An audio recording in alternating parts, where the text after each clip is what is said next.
There it is. Come here.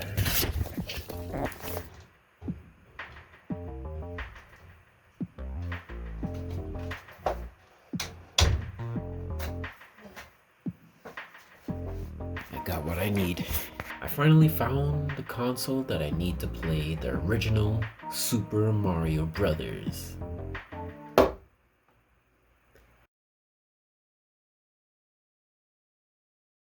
You thought it was going to be the NES, didn't you? Well, it's not. Playing it on the Switch. It's Super Mario Brothers. Can you believe that? This game is going to be 40 this year. And 40 years ago, video games all looked like a bunch of dits and dots moving about. And leave it to Nintendo to pull up with this game and change the whole industry forever. Super Mario Bros. Released in 1985. That's 10 years before I was born, and 40 years later, gaming now is mostly this. Battle Pass, Battle Pass, Battle Pass, Battle Pass, Season Pass. Battle Pass, Battle Pass!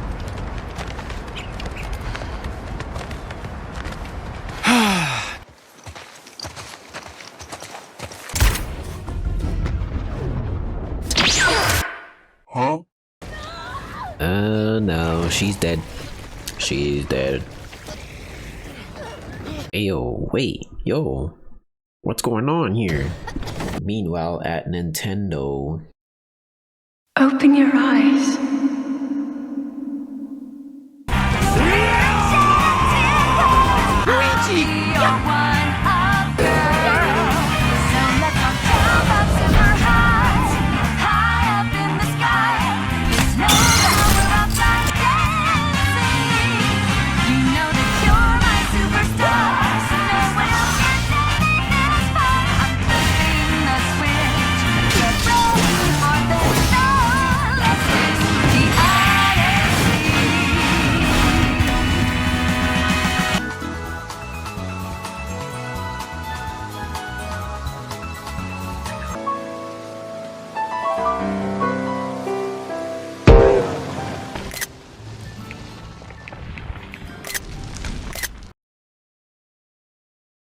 That's not us. Anyways, welcome to my Super Mario Brothers Marathon, where I'll play all 2D and 3D Mario games. Throughout the year, I'll be streaming every Mario game. And when I finish said Mario game, I will make a video review on it, just like the one you're watching right now. So if you want to join me on my journey on completing every single Mario game, you can always, subscribe to my channels and hit the notification bell so you can stay notified when I go live, or follow me on Twitter, which is where I'll post, when I'm actually streaming in the exact date. Also the YouTube post too, I post it there if people still pay attention to those. But yeah, when I go live, show up. God, watch me play some of these games. Maybe I'll struggle, maybe I'm not. Maybe I'll make some challenges to make it a little bit harder.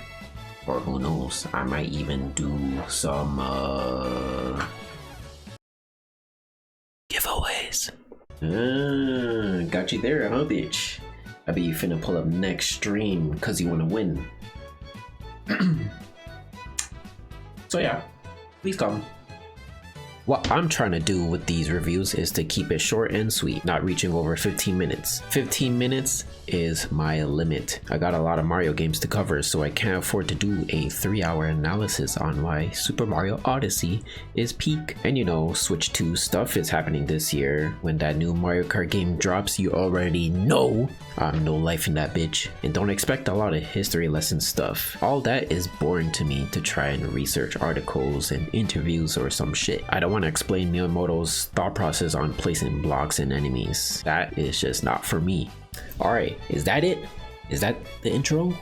Alright then, let's actually start this review, starting with the story.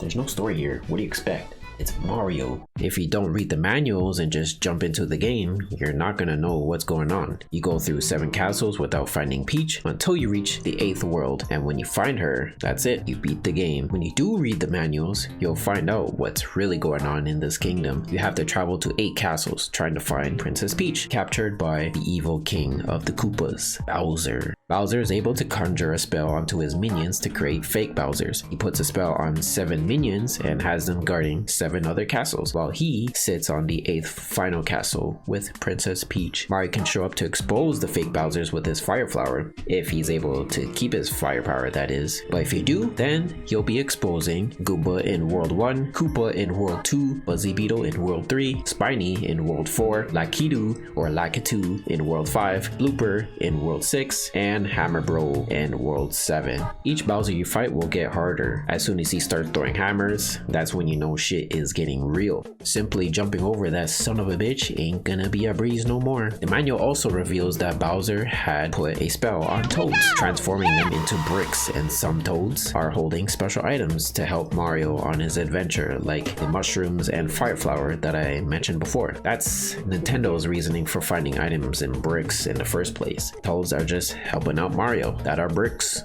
As time goes on and more Mario games comes out, it's safe to say that this original lore of Toads being turned into blocks was not an actual thing. Maybe for this game only, but not for future titles. And that's pretty much your story / lore on the original Super Mario Brothers game. It's basically nothing, but it's okay, because the main reason why this game was successful because it was fun to play and easy to understand.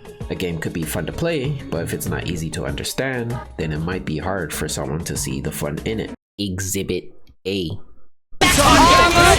No effect. Everyone's getting I'm no longer with the So, are you catching any of this? They might just quit before they even understand how to play it proper, and that's no good. It's the same result the other way around. Easy to understand, but the game is just boring. It has no sauce to keep the players hooked, and that's another reason why players might just quit and move on to the next game. That's why you gotta keep it fresh and exciting. And I think people can agree that Nintendo did it with this game, Super Mario Brothers. You run and jump. That's it. Easy to understand, fun to play. I think I stuck around Mario so much because of how simple and fun his games were. The worlds were bright and colorful compared to the other games that I played as a kid, and the controls made it so easy for me to understand and have a lot of fun in it. It made me want to keep getting better and better at controlling Mario so I could get to the later levels and maybe beat the game. And now fast forward to today in 2025. I played through this game again twice, in normal mode in its 8-bit version and on hard mode in its 16-bit version, and well, it's actually still kind of fun. Like, the physics are still kind of booty now, but like, it still feels good to control Mario. The physics actually feels almost like a nerf to Mario. I mean, it is, but it's a good kind of nerf. Like, when you're so used to Mario having so much mobility in the modern games, it almost makes the games a bit too easy when you have so much control over your character. You can literally feel the difference in Super Mario Maker 1 and 2. The physics in that game are way more modernized. I'm sure some of you have played a level that is built the same exact way as the original levels from SMB 1. Playing any original level would feel a whole lot easier because Mario controls a lot better than the original. Even some of the enemy behaviors are not the same, like the Bullet Bills, Hammer Bros, and Bowser. I guess what I'm trying to say is that yeah, the controls have aged, but not in the bad way where it's hard to go back to because of how good the modern games felt. Yeah, Mario nowadays feels really good in both 2D and 3D, but you can't help but feel that they are not pushing the new moves and extra mobility to the limits. I can go back to this game and still feel like I can control Mario fine, but my movement is nerfed and I still gotta play careful if I want to succeed in this game. It was a challenge that I liked. Every jump is a commitment. You have to make sure that you are confident in your jumps. No hesitation is allowed in this game. And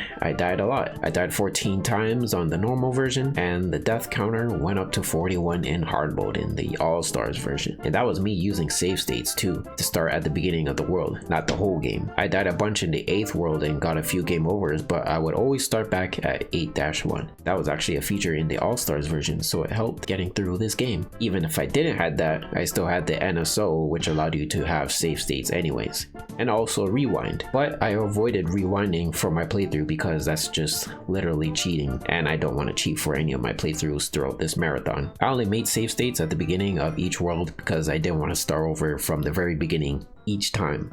Alright. Oh, he shot another fireball. Damn it! It's funny that most people nowadays might think this game is easy, but you have to remember that this game was originally an endurance test. You have to clear 32 levels with 5 lives.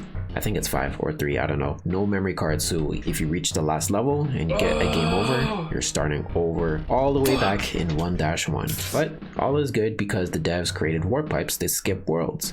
So if you know where to look, you can quickly jump back to where you left off. But for this marathon, I of course didn't use them. I'm playing through it all. And yeah, I'll say I'm surprised that I was still having a good time with this, even with the 8-bit version. I didn't grow up with this version, so I thought I would have got bored, but nah, I was good throughout the whole adventure. Like I said before, the challenge is what kept me going. The nerf controls made every jump a little bit more tense, as I'm not used to Mario feeling so stiff, but I was also good at adapting, so I still felt comfortable running through most stages and making it through pretty easily. Although sometimes I got carried away and kept dying over and over. The level designs are simple, but this is Super Mario's first game of platforming in this style, so this is literally a baby's first step. And what do you know, Nintendo nailed it on their first try. It's fun, it's addicting, it has that arcadey feel to it, being a game that's pretty punishing, but the more you play, the better, faster, smarter you play. It's that simple. Mario is just that simple, and that's what clicks for a lot of people, I think. And Mario continues that trope for almost every game. It's getting more complex now with more new gimmicks and ideas, but for the most part, Mario is still keeping it easy for players to understand, but still keeping it fun to play as you go. And yeah, the music still slaps, even in its 8-bit form. So yeah, my time with this game was great. I'll always come back to play every now and then and appreciate how Mario and Luigi started their world traveling adventures. And with that, that's 1 game down and 21 games left to go. Next game on the list, Super Mario Bros. 2. Not this one though, this one. Super Mario Bros. The Lost Level. Be on the lookout on Twitter or my YouTube post when I'll stream this game, so you can be a part of this marathon. And I think that's all I need to say about Super Mario Bros. Today. I hope you enjoy this video and continue to stick around for the rest of this marathon. It's time to go edit, so I'll see you later.